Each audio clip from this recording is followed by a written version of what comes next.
વાત કરીએ તો ગુજરાતમાં તબીબી ક્ષેત્રે બોગસનો રાફડો ફાટ્યો છે। ખ્યાતિ હોસ્પિટલમાં બોગસ ઓપરેશન્સ ઝડપાયા।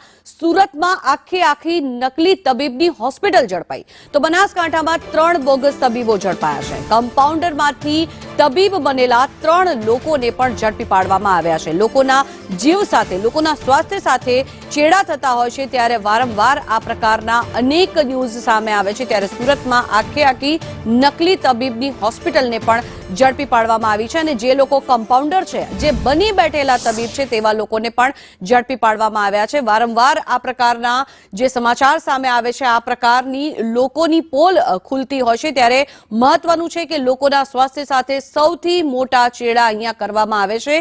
આપ દ્રશ્યો જોઈ રહ્યા છો, બોગસ ઓપરેશન કરવામાં આવે છે, બોગસ તબીબો સામે આવી રહ્યા છે અને આખી બોગસ હોસ્પિટલ પણ સામે આવી રહી છે, જેના કારણે થઈને લોકોના જીવ પડીકે બંધાયા છે।